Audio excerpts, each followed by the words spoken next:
now today you have the PRO Act. But unfortunately, I hate to say it, and I'm just going to be blunt if you don't mind. I don't want to speak with a forked tongue. We really lose when we think we're going to put our stock into having elected officials at the federal level pass laws that are going to help us organize. That's just the bottom line. I'm sorry. It is. We've had the trifecta. When I say the trifecta, we've had the party in power that's supposed to be pro-labor. We had it under Obama. Employee Free Choice Act didn't pass. Here we have the PRO Act. Same thing. We get a lot of lip service about it. And I don't ever think, unless we have some supermajority, like 65 senators that are in favor of it, we're never going to see anything pass at a federal level that's going to give us a fighting chance. So the question is for us is, what does that mean? It means we got to try harder. We have to organize the Amazons of the world. You have to organize the FedExes of the world.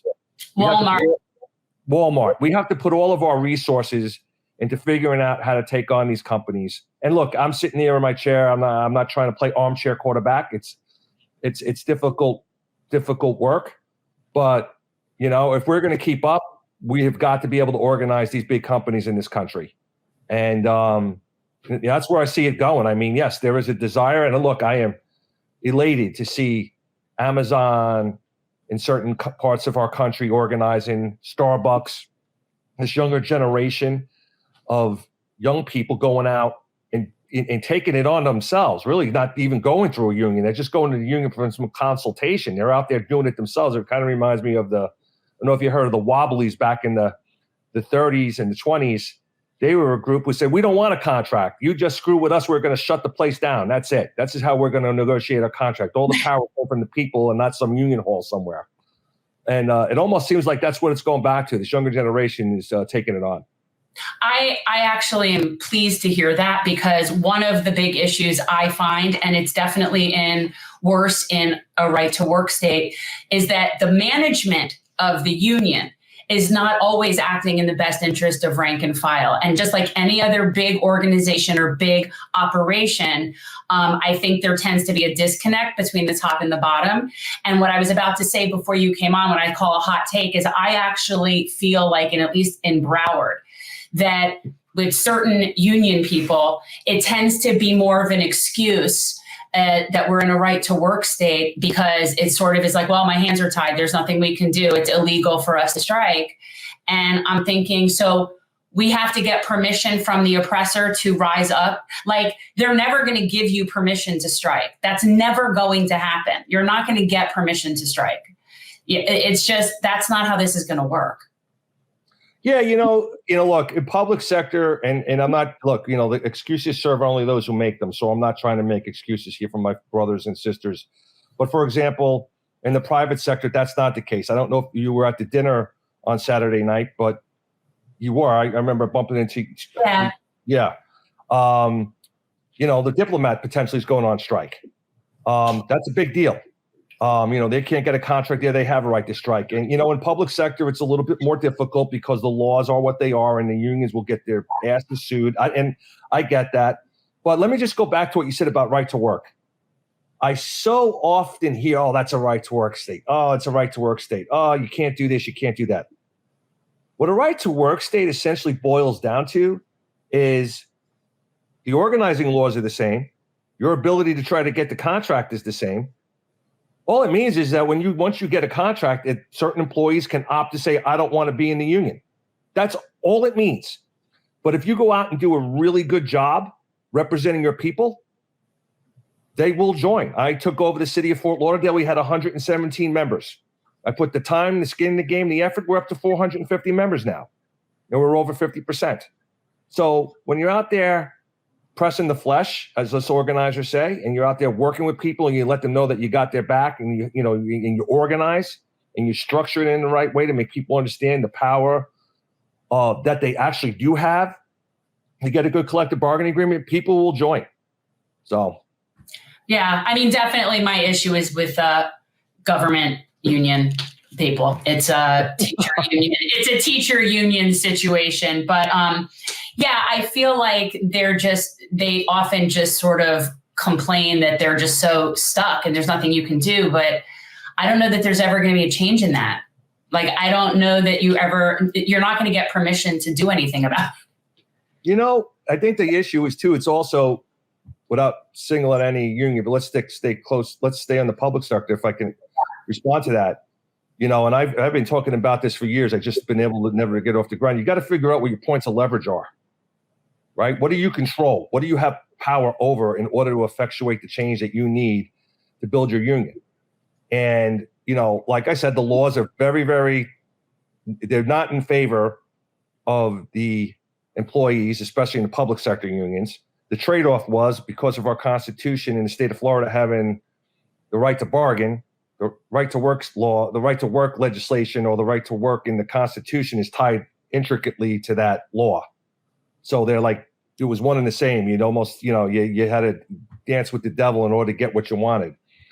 But when you think about, I want you to think about this. The one thing that nobody ever talks about, let's just talk about teachers, for example, and I might get killed after this for saying it, but I don't give a shit. Look at the healthcare that they pay.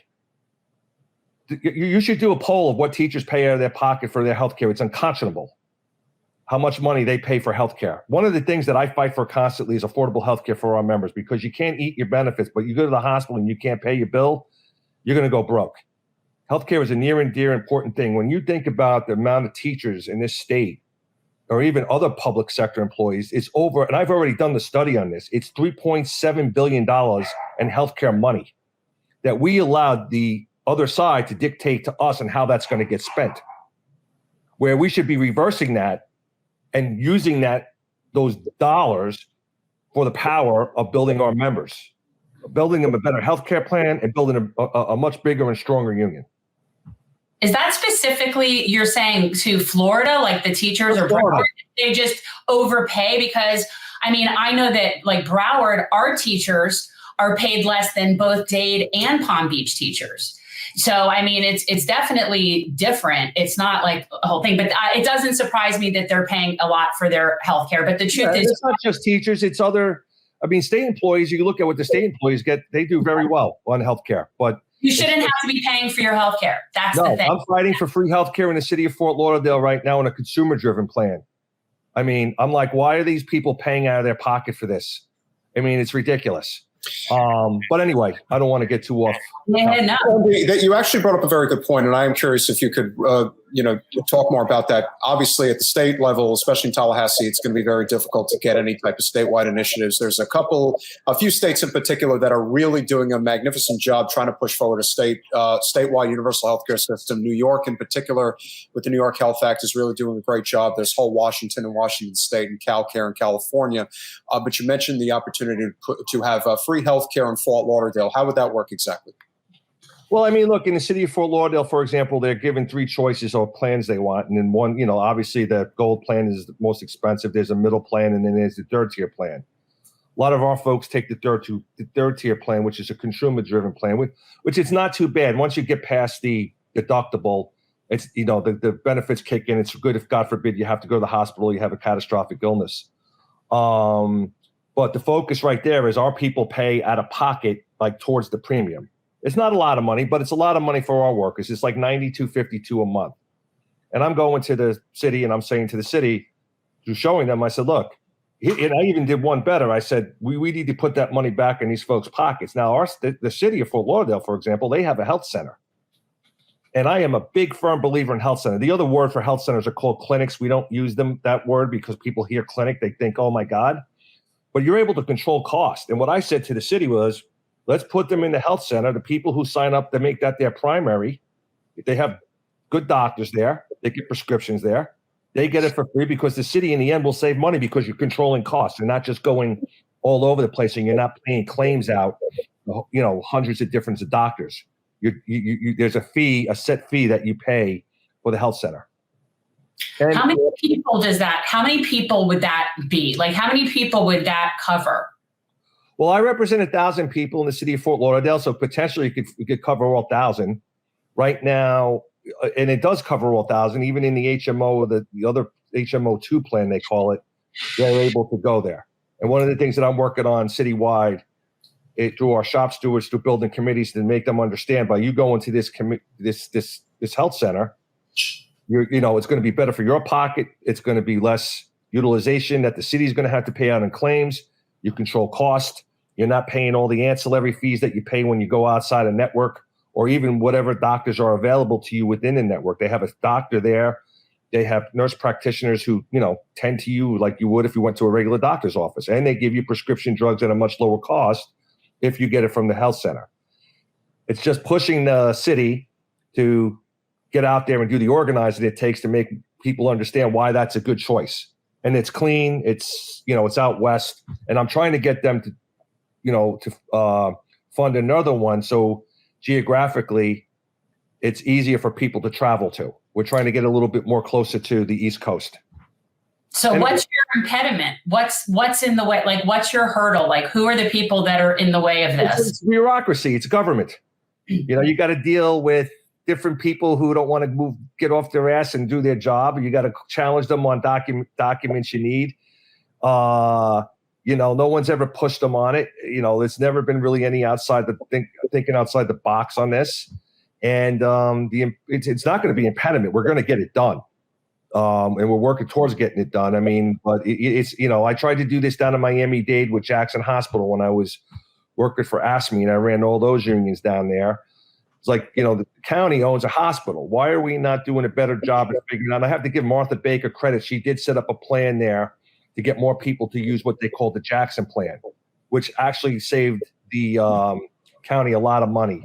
So these types of models do work. And what I was going back to is when you're thinking about education and you think about the billions of dollars they have, if they basically closed ranks on it and took control of that, that part of the benefit that's so important to their teachers, you'd be surprised at what the results might be. It's hard work. It's not easy. There's a lot of bureaucratic bullshit you have to get through. But hey, at the end of the day, there's nothing easy in the work that we do. Thanks for watching. If you want to support our mission to transform politics into service, please like this video, subscribe, follow us on social media, and consider joining our Patreon, where you'll get early access to our interviews as well as other exclusive content. Links are in the description. Peace out.